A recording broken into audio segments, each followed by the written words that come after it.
Good times create weak people. Weak people create bad times. Bad times create strong people. Strong people create good times. That's the history of the world over and over and over again. I can't really explain it. It's hard to unless you go through it. But depression, when you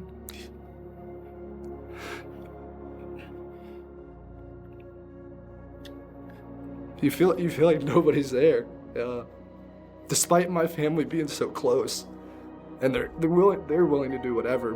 But when you're in that headspace and you're in that dark spot, you feel alone. You feel like nobody's there, nobody cares.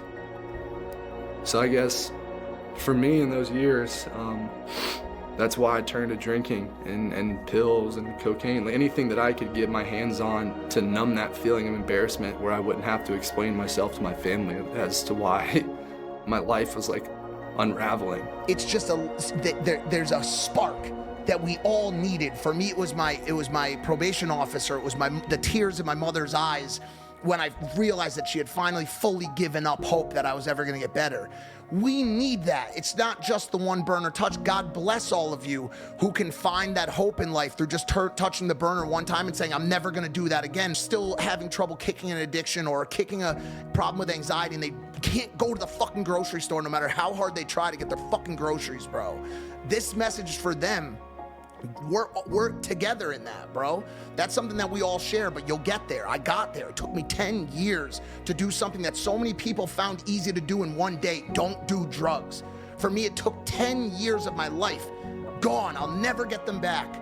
I was like so fucking lost. Yeah. And who brought you back? Me. I think you're the only person who can bring you back. Everybody can surround you. Everybody can say, hey, man, it's, what's going on? Are you all right? At the end of the day, you just have to take that love that you're offered and say, you know what, life is pretty kick-ass. Which one do you think most people spend more time focusing on, what they have or what's missing? What's missing? What do you focus more on? What's missing? Yes.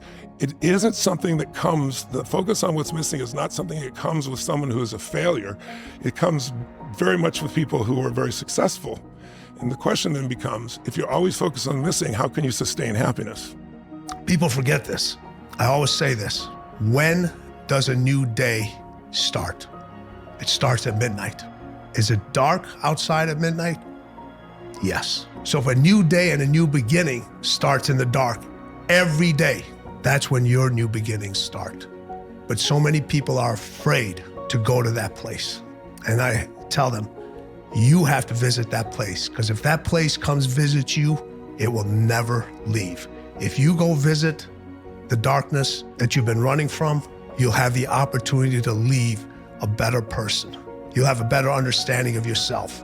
You'll have a better understanding of your purpose. But if you don't take that trip and the darkness comes visit you, it's a guest that will never leave. If you're gonna do it, do it. Say what you can do what you say. If you can't do it, don't say you can do it. Don't over leverage yourself. Don't over leverage a decision and then jump in and kind of dip a toe. I think I'll try it out. No, think if you're gonna try it out beforehand, but when it's time to go, dive. Finish it, find out. Come out the other side. Don't leave it and go, ooh, if I just would have, That keeps me up at night. I think it keeps a lot of us up at night.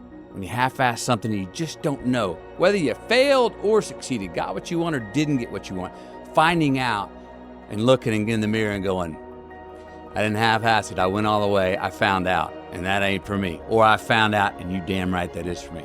That's a great place to get to. Let's say you have no races. Let's say you have no classes, no nothing. There's no purpose in your life. People need to have purpose to get up. They need purpose to perform. You need to get to a point in your life where there's nothing on the docket. There's no 5K, there's no I'm gonna get into school to be this or that and still perform to the highest level. Because what people don't get is one day that thing's gonna come up. And if you're not constantly performing without purpose, you're not gonna be ready when the time comes. It's this magical thing, purpose, that we're all looking for. But what's funny about it all is that we need these things to perform. But we don't take a second to realize the purpose is always there. The purpose never leaves us because the very purpose is you. You are always the purpose. I don't tell people that they're okay the way they are. No, I say, no, you could be way more than you are. And they're relieved about that, you see, because if you're in a dark and terrible place and someone says you're okay the way you are, then you don't know what to do about that. It's like, no, I'm not. I'm having a terrible time and I'm hopeless. You're okay the way you are. Well, then what? That's it? That's where I am? And what do you want to tell a young person? You're 17. You're okay the way you are. It's like, no, you're not. You got 60 years to be better. And you could be way better. You could be incomparably better across multiple dimensions. And in pursuing that better, that's where you'll find the meaning in your life.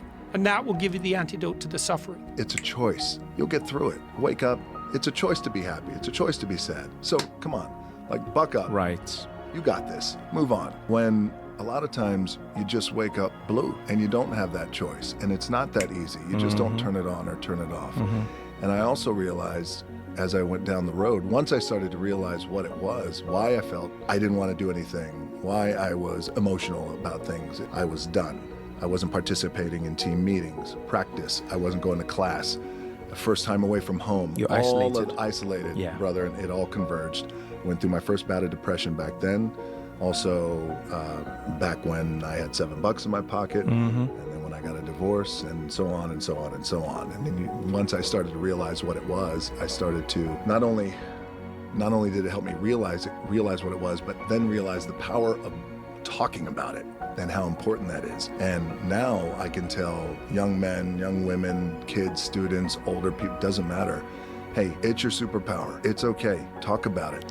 I adapted to a certain way. That doesn't mean I'm walking straight, but I'm walking. You gotta put one foot and another one and walk. That's what I've been told since I'm young. And it doesn't matter where you're from. It doesn't matter what you do. It doesn't matter your job. You gotta walk. You gotta stand. No matter how the rough the sea is, whatever it is, you gotta stand and walk. And people have a way harder life than I had, obviously. But I'm just saying it doesn't matter. You have to get up and walk. So do I realize, because I never stopped walking.